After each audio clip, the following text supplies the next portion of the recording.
Hello बच्चों, welcome to education world. I am Anshit Tiwari, your physics faculty member at education world. तो प्यारे बच्चों, आज जो हम चैप्टर स्टार्ट कर रहे हैं वो क्लास 10 आईसीसी का चैप्टर है। उसका नाम है वर्क, पावर, एनर्जी। तो बच्चों, हम चैप्टर को स्टार्ट करते हैं।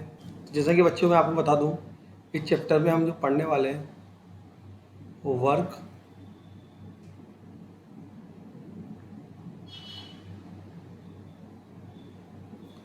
Power and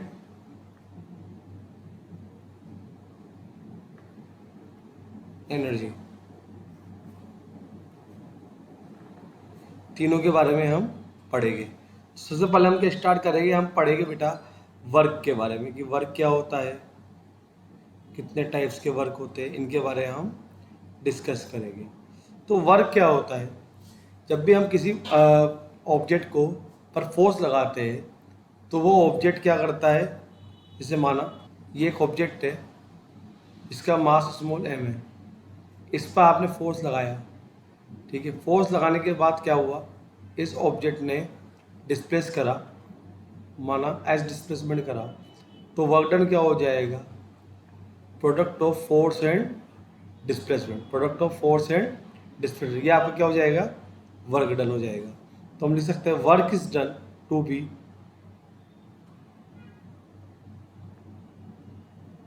work is done to be, या हम लिख सकते हैं work is said to be, work is said to be done if force acting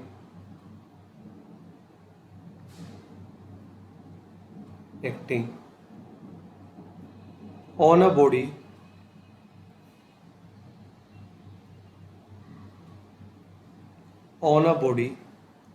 displaces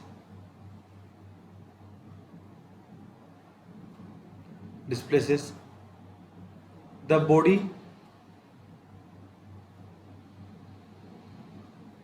through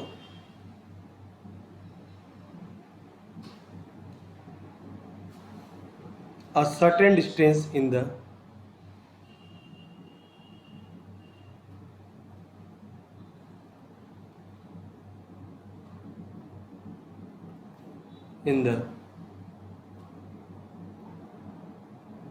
direction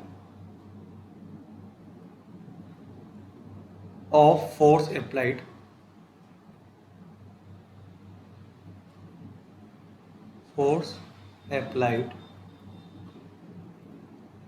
the work is equal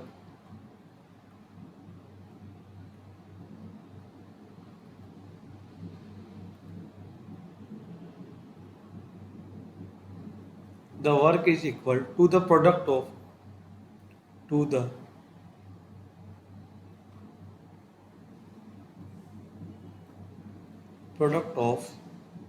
displacement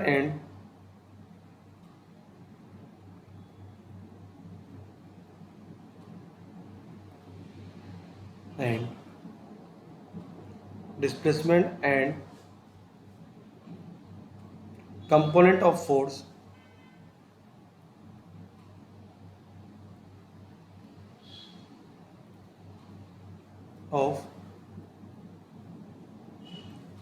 in the direction of displacement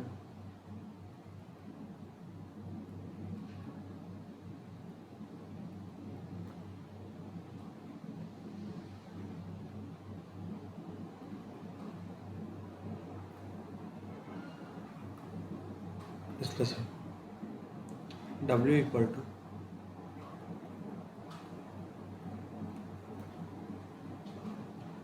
Fs, यानी कि Fs cos theta.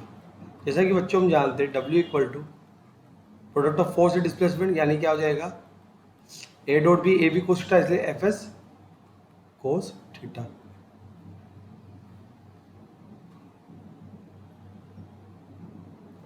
Okay, चलते हैं हम आगे।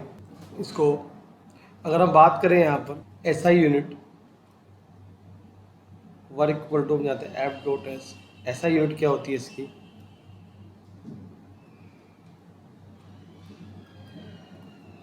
होती है joule.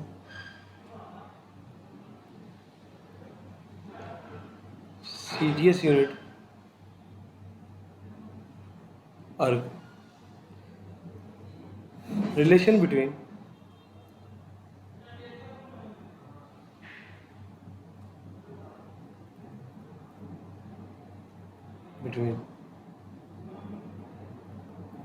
CGS and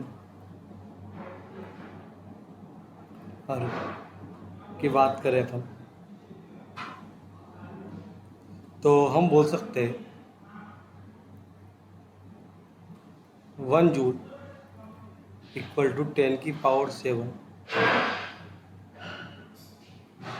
कैसे आया ये भी हम बता सकते हैं। हम जानते हैं 1 joule equal to 1 newton metre, कि फोर्स इक्वल टू हम जानते हैं फोर्स एंड न्यूटन, डिस्प्लेसमेंट की यूनिट क्या होती है, मीटर। 1 न्यूटन में आप जानते हो 10⁵ डाइन होते हैं, और 1 मीटर में 100 सेंटीमीटर होते हैं, तो लिख सकते हैं डायन सेंटीमीटर।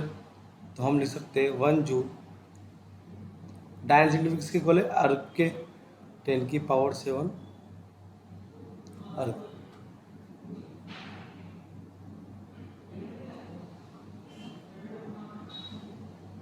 ये बात हमने यहाँ प्रूफ कर ली। चलते हैं हम आगे, या और भी हम रिलेशन में बात करें हम, जैसे कि 1 kg metre equal to 1000 gram into 100 centimetre. कितना जाएगा यहाँ पर, 10⁵ ग्राम सेंटीमीटर। हम बात करें 1 kg 1 kg metre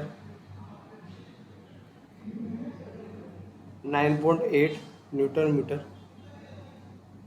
9.8 joule. 1 gram centimetre 980 dyne centimetre 98। ठीक है, इस तरह से हम आगे बात कर सकते हैं। वर्क डन जो कैसी क्वांटिटी होती है, इट इज अ स्केलर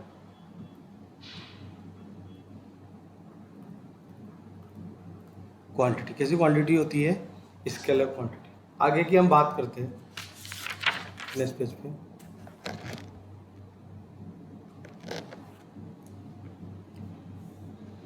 तीन टाइप्स के वर्क डन हम डिस्कस करेंगे, ठीक है।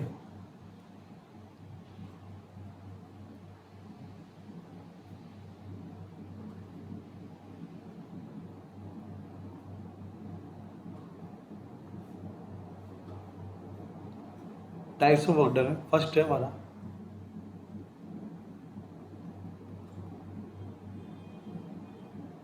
Positive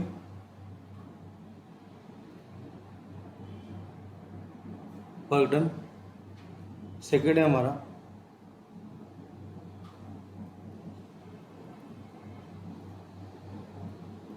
negative work done. Third है हमारा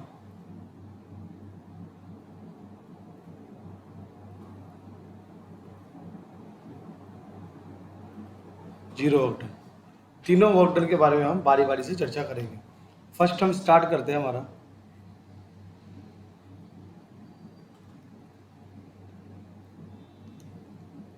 positive work done. Positive work done क्या होता है, वर्क डन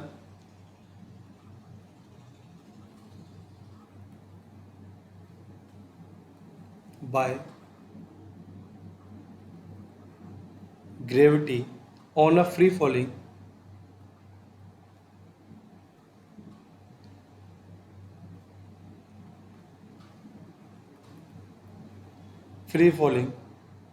body इज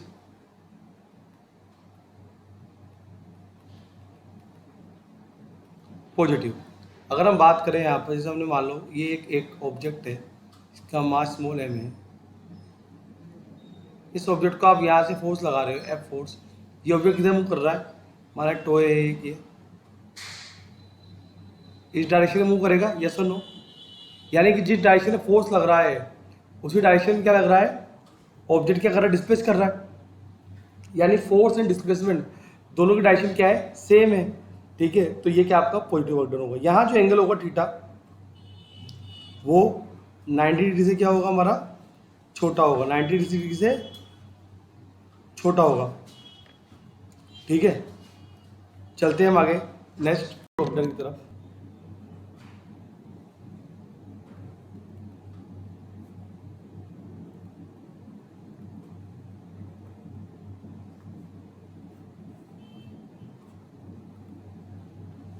जैसे कि पॉजिटिव वर्क डन हम बोल सकते हैं कि जैसे आपने किसी ऑब्जेक्ट को फ्री फॉलिंग करा तो ऑब्जेक्ट क्या आएगा, टुवर्ड्स अर्थ की तरफ आएगा, क्योंकि फोर्स नीचे अर्थ की तरफ लग रहा है। तो वो भी क्या आपका क्या है, जिस डायरेक्शन में फोर्स लगा उसी डायरेक्शन में ऑब्जेक्ट क्या कर रहा है, आपका डिस्प्लेस हो रहा है, तो वो भी आपको पॉजिटिव वर्क डन है। नेगेटिव वर्क डन की बात करते हैं, the work done by friction.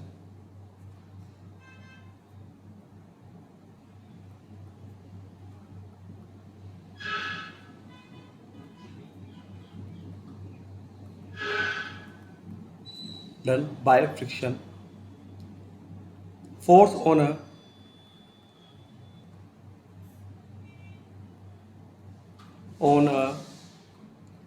moving body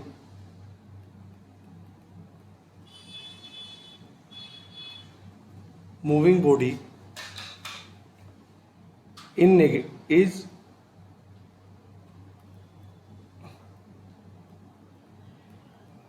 negative. ठीक है, यहाँ पर क्या है कि जो फ्रिक्शन फोर्स होता है, कि आपको पता ही है इस डायरेक्शन से मान एम मास से फोर्स अगर इस डायरेक्शन लग रहा है तो फ्रिक्शन फोर्स लगेगा इस डायरेक्शन, फोर्स की अपोजिट डायरेक्शन में, तो आपका नेगेटिव वर्क डन है। अगर हम बात करें नेगेटिव वर्क डन की, तो जैसे मान लीजिए आप एक टो है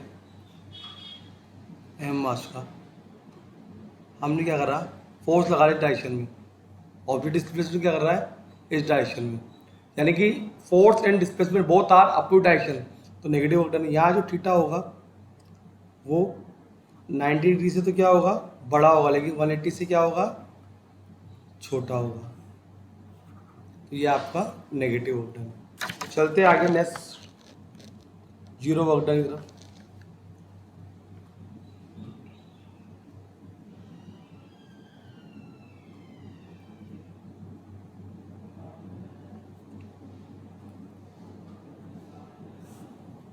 zero work done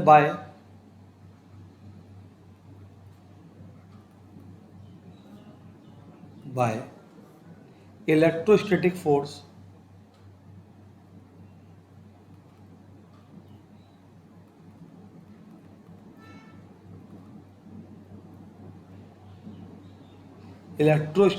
force of nucleus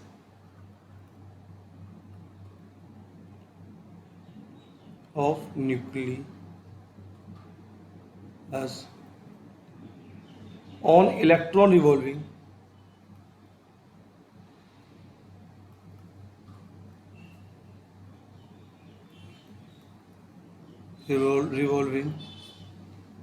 in a circular orbit in a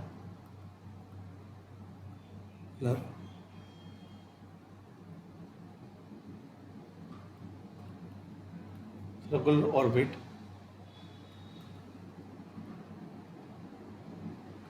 is zero. ठीक है, यानी कि ये न्यूक्लियस है, इसके इलेक्ट्रॉन क्या कर रहा है, चारों चक्कर लगा रहा है, तो जहाँ से चला वहीं आ गया, डिस्प्लेसमेंट जीरो, तो वर्क डन भी क्या आ गया हमारा, जीरो। इसमें एक पॉइंट हम नहीं लिख सकते, मान लो फर्स्ट पॉइंट डाल देते इसको, सेकंड पॉइंट इसमें लिख सकते हैं हम, work done by tension force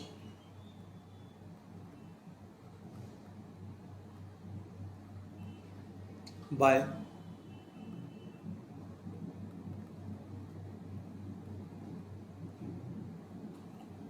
tension force in string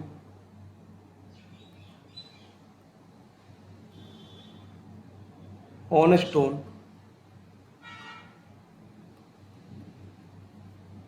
on a stone, wild, WHRLUD,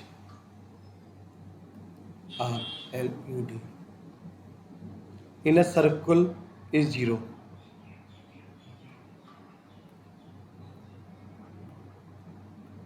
कल इज जीरो। ओके, अब हम आगे बात करेंगे, एक क्वेश्चन करते हैं।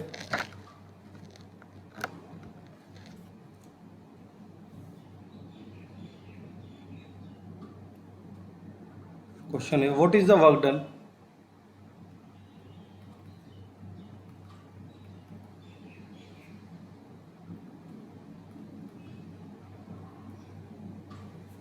The work done in draining a body in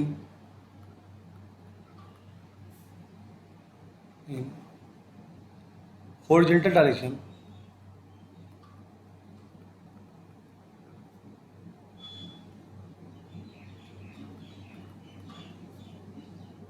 by a force of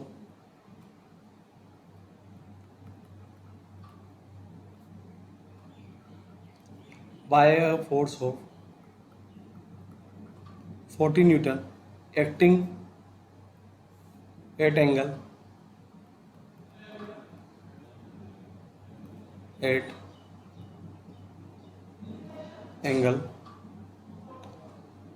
60 degree with horizontal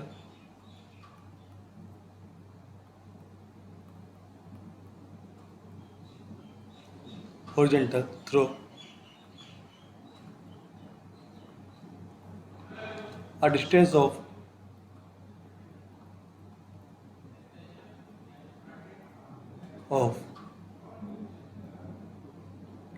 24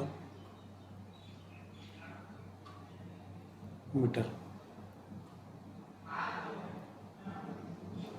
ठीक है, हमें वर्क डन फाइंड करना है। वर्क डन इक्वल टू हम जानते हैं product of force and displacement, यानी कि W इक्वल टू क्या हो जाएगा, FS कोस थीटा। एंगल हमें कितना 60 डिग्री रखा है, ऐसा हमें ये दे रखा है, फोर्स हमें 40 न्यूटन दे रखा है, तो हम सोल्व कर सकते हैं। 40 इंटू 24 कोस 60 कितना हो जाएगा, 40 इंटू 24 इंटू 1/2 12, कितना आ गया वर्क डन हमारा, 480 जूल। ये हमारा वर्क डन आ गया। ओके।